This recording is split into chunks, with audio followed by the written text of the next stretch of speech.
कल्पना कीजिए अनंत अंतरिक्ष की उस खौफनाक शून्यता की, जहां ना हवा है, ना आवाज और ना ही दिशाओं का कोई ज्ञान। लाखों किलोमीटर ऊपर उस काले अंधेरे में एक इंसान सिर के बल उल्टा लटका हुआ है। गुरुत्वाकर्षण उसे नीचे खींच रहा है, लेकिन कोई अदृश्य शक्ति उसे ब्रह्मांड के बीचों बीच रोके हुए है। वो दर्द और खौफ से चीख रहा है, लेकिन अंतरिक्ष के सन्नाटे में उसकी आवाज घुट कर रह जा रही है। और अगर आप नीचे धरती की ओर देखें तो वहां एक और भी खौफनाक और अकल्पनीय दृश्य चल रहा है। एक ऋषि जिसकी आंखों से साक्षात प्रलय की आग बरस रही है, हवा में हाथ घुमा रहा है। उसके होठों से निकलते मंत्रों की ताकत से अंतरिक्ष का सीना फट रहा है, पुराने तारे टूट रहे हैं और उनके मलबे से एक नया ब्रह्मांड, नई आकाशगंगाएं और एक बिल्कुल नया आर्टिफिशियल स्वर्ग जन्म ले रहा है। एक इंसान की जिद और एक ऋषि के क्रोध ने पूरे ब्रह्मांड के नियमों को तार तार कर दिया था। लेकिन देवताओं के सिंहासन को हिला देने वाले इस महाविनाश की शुरुआत कैसे हुई? एक नश्वर इंसान सितारों तक कैसे पहुंच गया?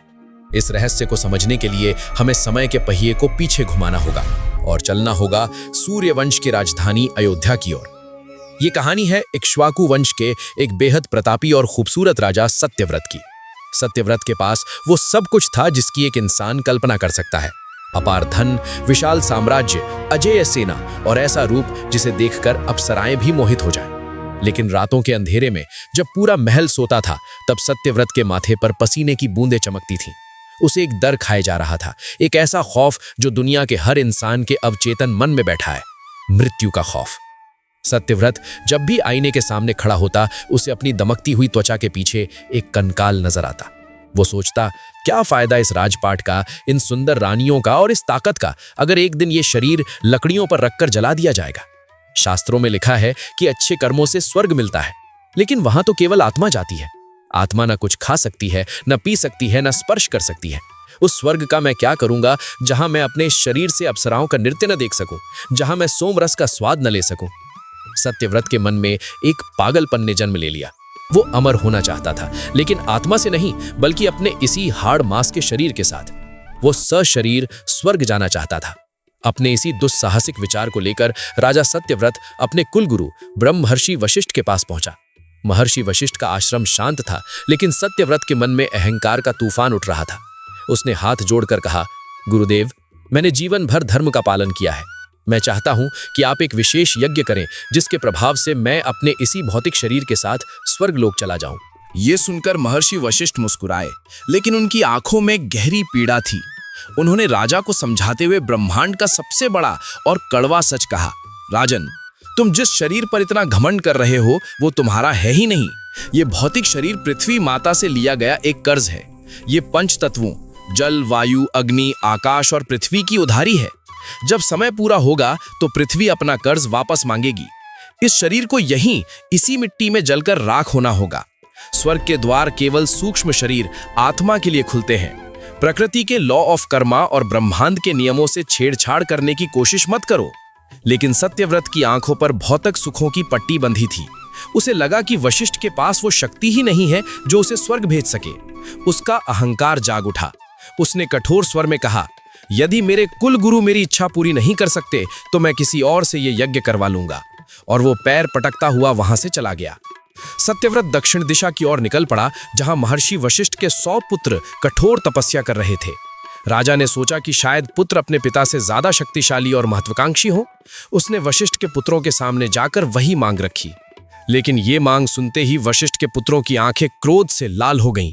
उन्होंने इसे केवल अपने पिता का अपमान ही नहीं माना, बल्कि इसे पूरे ब्रह्मांडीय व्यवस्था पर एक घटिया हमला माना। उन्होंने सत्यव्रत को फटकारते हुए कहा, मूर्ख राजा, जिस मांग को हमारे पिता ने ठुकरा दिया, तू उसे लेकर हमारे पास आया है।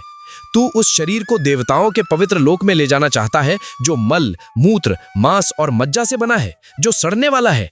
तुझे अपने इस रूप और भौतिक शरीर पर बहुत घमंड है ना? तू प्रकृति के नियमों को तोड़ना चाहता है, तो जा, हम तुझे श्राप देते हैं कि आज रात तेरा ये सोने सा चमकता शरीर एक घृणित चांडाल के रूप में बदल जाएगा। जिस रूप पर तुझे इतना अहंकार है, वो दुनिया के लिए एक खौफ बन जाएगा। श्राप के शब्द हवा में गूंजे और सत्यव्रत के कानों में पिघले हुए शीशे की तरह उतर गए। वो कांपता हुआ अपने महल लौटा। उसे लगा शायद ये सिर्फ शब्द है। रात हुई और सत्यव्रत अपने मखमली बिस्तर पर लेटा, लेकिन आधी रात को उसके शरीर में भयानक जलन शुरू हुई। उसकी हड्डियों से चटकने की आवाजें आने लगी। जब सुबह हुई और सत्यव्रत ने आईने में खुद को देखा तो उसके मुंह से एक खौफनाक चीख निकल गई। रातों रात दुनिया का सबसे खूबसूरत राजा एक डरावने प्राणी में बदल चुका था। उसकी सुनहरी त्वचा काली और खुरदुरी हो गई थी, उसके बाल छोटे और रूखे हो गए थे, आंखों में एक डरावना पीलापन आ गया था और उसके शरीर से मरे हुए जानवरों जैसी दुर्गंध आ रही थी। उसने शमशान में रहने वाले एक कुरूप और अछूत चांडाल का रूप ले लिया था। इसी रूप के कारण उसे आगे चलकर त्रिशंकु कहा गया। घबराया हुआ त्रिशंकु अपनी रानियों के कक्ष की तरफ भागा, लेकिन उसे देखते ही रानियां खौफ से चीख पड़ी। मंत्री और दरबारी उसे पहचान ही नहीं पाए। जिस राजा के एक इशारे पर लाखों तलवारें म्यान से बाहर आ जाती थीं, आज उसी के अपने अंगरक्षकों ने उस पर भाले तान दिए। बाहर निकालो इस पागल और कुरूप चांडाल को। महल में आवाजें गूंजने लगी। सत्यव्रत चिल्लाता रहा, मैं तुम्हारा राजा हूं, मैं सत्यव्रत हूं। लेकिन उसकी आवाज भी बदल चुकी थी। किसी ने उसकी एक न सुनी। उसे धक्के मारकर उसके ही महल के सुनहरे दरवाजों से बाहर फेंक दिया गया। कल तक जो ब्रह्मांड के नियम बदलने चला था, आज वो अयोध्या की धूल में पड़ा रो रहा था। ये प्रकृति का न्याय था। समय ने एक ही झटके में इंसान के अहंकार को चकनाचूर कर दिया था। अपनी ही प्रजा की नजरों से बचता हुआ, भूख और प्यास से तड़पता हुआ त्रिशंकु घने जंगलों की तरफ भागने लगा। उसे अब समझ में आ रहा था कि भौतिक शरीर का मोह सबसे बड़ा श्राप है। अयोध्या के सुनहरे दरवाजों से धक्के मारकर निकाला गया वो कुरूप प्राणी अब किसी राजा जैसा नहीं दिखता था। जंगलों की खाक छानता, जानवरों से भी बदतर जिंदगी जीता हुआ त्रिशंकु दक्षिण के घने वनों में भटक रहा था। उसके शरीर से खून और मवाद रिस रहा था और उसका अहंकार अब आंसुओं में बह चुका था। लेकिन उसके अंदर स्वर्ग जाने की वो पागलपन भरी जिद अभी भी एक सुलगते हुए अंगारे की तरह जिंदा थी। भटकते भटकते वो एक ऐसे तपोवन में पहुंचा जहां हवा में भी एक अजीब सी गर्मी और भारीपन था। ये कोई साधारण जगह नहीं थी। ये उस महातपस्वी का आश्रम था जिसके क्रोध से स्वयं देवता भी कांपते थे। महर्षि विश्वामित्र। विश्वामित्र ध्यान में बैठे थे। उनका तेज साक्षात सूरज जैसा था। त्रिशंकु दौड़कर उनके चरणों में गिर पड़ा और फूट फूट कर रोने लगा। उसने अपनी पूरी कहानी कह डाली। कैसे वो मृत्यु से डरता था, कैसे उसने अपने शरीर के साथ स्वर्ग जाने की इच्छा रखी और कैसे उसके कुलगुरु महर्षि वशिष्ठ ने उसे ठुकरा दिया। जैसे ही त्रिशंकु ने रोते हुए बताया कि वशिष्ठ के पुत्रों ने उसे ये घिनौना चांडाल रूप दिया है, विश्वामित्र की बंद आंखें अचानक खुल गईं।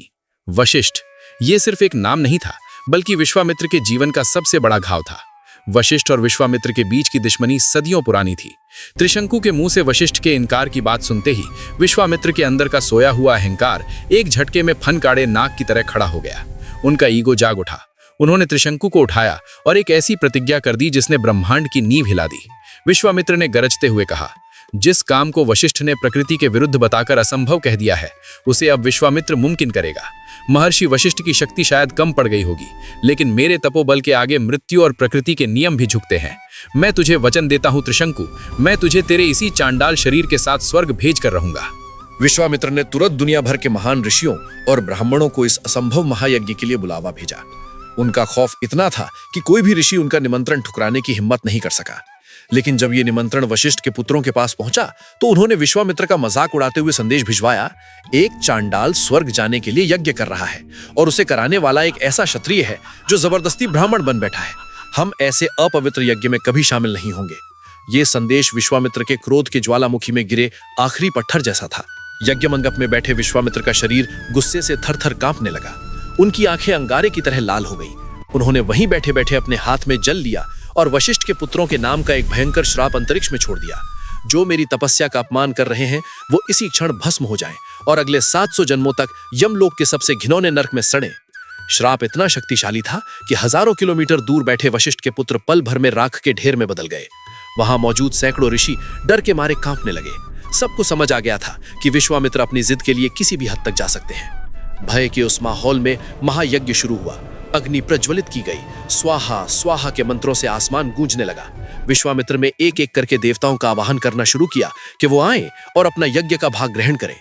लेकिन आसमान में एक अजीब सा खौफनाक सन्नाटा छाया रहा। घंटों बीत गए, लेकिन न देवराज इंद्र प्रकट हुए और न ही कोई अन्य देवता। देवताओं ने स्वर्ग से इस यज्ञ का पूर्ण रूप से बॉयकॉट कर दिया था। उनका तर्क बिल्कुल साफ था। पूरे ब्रह्मांड का एक कानून है, लॉ ऑफ कर्मा। स्वर्ग में प्रवेश के कुछ कड़े वीजा नियम हैं। कोई भी हाड़ मांस से मल मूत्र से भरा अपवित्र और नश्वर शरीर स्वर्ग की पवित्र धरती पर पैर नहीं रख सकता। अगर त्रिशंकु को आज स्वर्ग में घुसने दिया गया तो पूरे ब्रह्मांड का पूरा सिस्टम ही क्रैश हो जाएगा। जब विश्वामित्र ने देखा कि आसमान खाली है और देवता उनके तपोबल का सरेआम अपमान कर रहे हैं तो उनका धैर्य जवाब दे गया। उन्होंने यज्ञ की आहुति वहीं रोक दी। उन्होंने समझ लिया कि देवता सीधे तरीके से नहीं मानेंगे। अब समय आ गया था प्रकृति के नियमों के खिलाफ ब्रह्मांड की सबसे पहली सर्जिकल स्ट्राइक करने का। विश्वामित्र वेदी से उठ खड़े हुए। उन्होंने अपना कमंडल उठा लिया। ये कोई साधारण कमंडल नहीं था।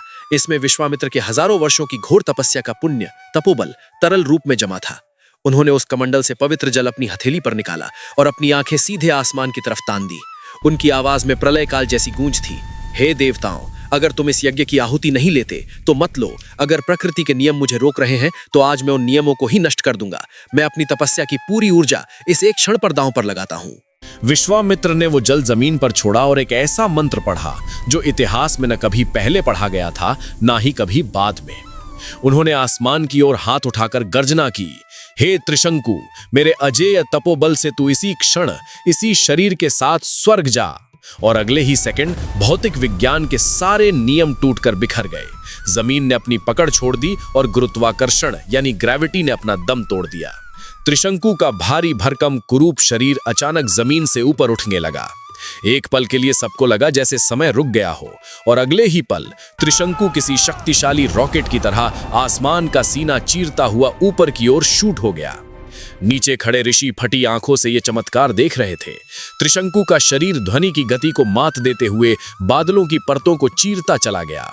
हवाएं पीछे छूट गईं, नीला आसमान काले अंतरिक्ष में बदल गया, वायुमंडल खत्म हो गया। लेकिन विश्वामित्र के तपोबल के सुरक्षा कवच ने त्रिशंकु को उस शून्य में भी जिंदा रखा हुआ था।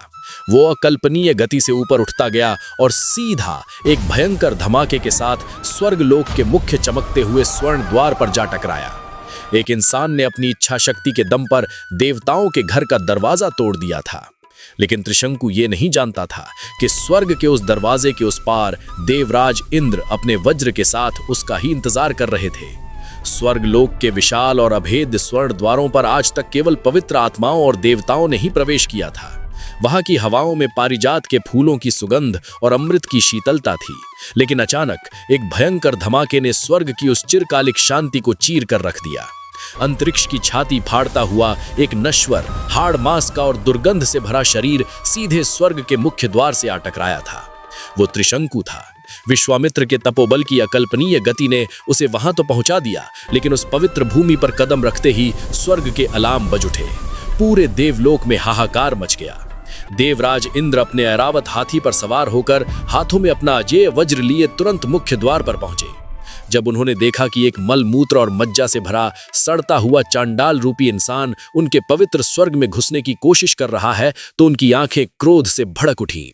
इंद्र ने अपनी कड़कती हुई आवाज में ब्रह्मांड के नियम की दुहाई देते हुए कहा, मूर्ख त्रिशंकु, तुझे ये दुस्साहस किसने दिया?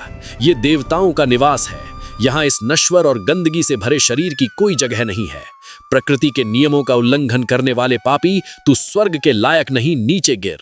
इंद्र ने अपना चमकता हुआ वज्र उठाया और पूरी ताकत से त्रिशंकु के सीने पर दे मारा। वज्र का वो प्रहार इतना भयानक था कि स्वर्ग के द्वार से टकराकर त्रिशंकु उल्टे सिर धरती की ओर वापस फेंक दिया गया। जिस गति से वो ऊपर गया था, उससे 1000 गुना ज्यादा रफ्तार से वो नीचे गिरने लगा। उसका सिर नीचे और पैर ऊपर थे। लाखों किलोमीटर प्रति घंटे की रफ्तार से गिरते हुए त्रिशंकु के शरीर में अंतरिक्ष के घर्षण से आग लगने लगी। वो मौत के खौफ से कांप उठा और उस अनंत शून्य में पूरी ताकत से चीखा, त्राहिमाम विश्वामित्र, त्राहिमाम गुरुदेव, मुझे बचाइए, मैं जल रहा हूं, मैं गिर रहा हूं। नीचे धरती पर अपने यज्ञ मंडप में बैठे विश्वामित्र के कानों तक वो चीत्कार पहुंच गई। उन्होंने अपनी आंखें खोली और ऊपर आसमान की तरफ देखा। एक चमकते हुए उल्का पिंड की तरह त्रिशंकु धरती की तरफ गिर रहा था। विश्वामित्र का ईगो, उनका अहंकार इस दृश्य को बर्दाश्त नहीं कर सका।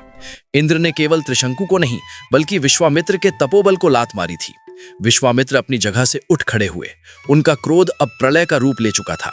उन्होंने अपना दायां हाथ आसमान की तरफ उठाया और अपनी पूरी आत्मिक ऊर्जा को कंठ में खींचकर ब्रह्मांड के सीने को फाड़ देने वाली एक ऐसी गर्जना की जो आज भी अंतरिक्ष के किसी कोने में गूंज रही होगी। रुक जा, रुक जा, रुक जा। उन 3 शब्दों में इतनी ताकत थी कि समय और अंतरिक्ष वहीं के वहीं जम गए। गुरुत्वाकर्षण ने हार मान ली। त्रिशंकु, जो लाखों किलोमीटर की रफ्तार से गिर रहा था, अचानक एक झटके के साथ बीच अंतरिक्ष में ही उल्टा लटक गया। न वो स्वर्ग के पास था, न धरती के। वो एक ऐसी जगह अधर में लटक गया जहां शून्य के अलावा कुछ नहीं था। लेकिन विश्वामित्र यहीं रुकने वाले नहीं थे। उनका क्रोध अब ईश्वर बनने की जिद में बदल चुका था। उन्होंने आसमान की ओर देखकर देवताओं को खुली चुनौती दी। हे इंद्र, अगर तुम्हारे स्वर्ग में मेरे त्रिशंकु के लिए जगह नहीं है तो मुझे तुम्हारे स्वर्ग की कोई आवश्यकता नहीं है। मैं आज अपनी तपस्या के बल पर एक नया ब्रह्मांड रचूंगा। मैं एक नया स्वर्ग, नए देवता और नए तारे बनाऊंगा। नीचे खड़े ऋषि मुनि खौफ से कांपने लगे, क्योंकि विश्वामित्र ने सचमुच हवा में हाथ घुमाना शुरू कर दिया था। उनकी उंगलियों से दिव्य प्रकाश निकलने लगा। उनकी आंखों की ज्वाला से नए तारे जन्म लेने लगे। दक्षिण दिशा में एक नया सप्तर्षि मंडल आकार लेने लगा। नई आकाश गंगाएं, नए ग्रह और एक कृत्रिम स्वर्ग त्रिशंकु के चारों ओर बुना जाने लगा। विश्वामित्र ने घोषणा कर दी कि इस नए ब्रह्मांड का अपना एक नया इंद्र होगा और पुराने ब्रह्मांड की अब कोई अहमियत नहीं रहेगी। ये कोई छोटी घटना नहीं थी। दो ब्रह्मांडों के आपस में टकराने का भयंकर खतरा पैदा हो गया था। प्रकृति का संतुलन तार तार हो रहा था। अगर विश्वामित्र नहीं रुकते तो पूरी सृष्टि नष्ट हो जाती। तब इस महाविनाश को रोकने के लिए साक्षात सृष्टि के रचयिता भगवान ब्रह्मा जी को वहां प्रकट होना पड़ा। ब्रह्मा जी ने विश्वामित्र के पास आकर अत्यंत शांति और गंभीरता से उन्हें रोका। हे महर्षि, शांत हो। प्रकृति के नियमों से इस तरह खिलवाड़ मत कीजिए। आपके द्वारा रचे गए नए तारे और ये समानांतर ब्रह्मांड अंतरिक्ष में हमेशा रहेंगे, लेकिन त्रिशंकु का वो भौतिक शरीर स्वर्ग नहीं जा सकता। उसे इसी अवस्था में उल्टा ही रहना होगा। देवताओं और विश्वामित्र के बीच एक ब्रह्मांडीय समझौता हुआ। विश्वामित्र का क्रोध शांत हुआ और त्रिशंकु हमेशा हमेशा के लिए अंतरिक्ष में उन नए तारों के बीच उल्टे सिर लटक गया। आज जब आप रात के समय आसमान में सर्दियों के त्रिकोण या साउदर्न क्रॉस के तारों को देखते हैं तो याद रखिएगा, वो तारे ईश्वर ने नहीं बल्कि एक इंसान की जिद और उसके तपोबल ने बनाए थे, और उनके बीच आज भी त्रिशंकु उल्टा लटका है। लेकिन इस कहानी का सबसे चौंकाने वाला और रहस्यमय हिस्सा आसमान में नहीं बल्कि हमारी आज की दुनिया में हमारे और आपके बीच मौजूद है। आज का कलयुग ही इस कथा का असली सच है। ध्यान से सोचिए, आज का इंसान त्रिशंकु ही तो है। हम सब असल दुनिया की कड़वी सच्चाइयों, बुढ़ापे, बीमारी, दुख और मौत का सामना नहीं करना चाहते। हमें अपना ये भौतिक शरीर इतना प्यारा है कि हम इसकी वास्तविकता से भाग रहे हैं। यही इस महागाथा की सबसे बड़ी और कड़वी सीख है। आप चाहे कितनी भी एडवांस तकनीक या टेक्नोलॉजी बना लें, कितना भी पैसा कमा लें या अपनी इच्छा शक्ति से नए ब्रह्मांड रच लें, लेकिन आप प्रकृति और कर्म के अटल नियमों को कभी बाईपास नहीं कर सकते। कृत्रिम सुख, चाहे वो नशे का हो या डिजिटल मायाजाल का, आपको कभी पूर्णता या अल्टीमेट सैटिस्फैक्शन नहीं दे सकता। वो आपको सिर्फ त्रिशंकु की तरह बीच में, अधर में हमेशा के लिए उल्टा लटकाकर छोड़ देगा। न इस दुनिया का, न उस दुनिया का।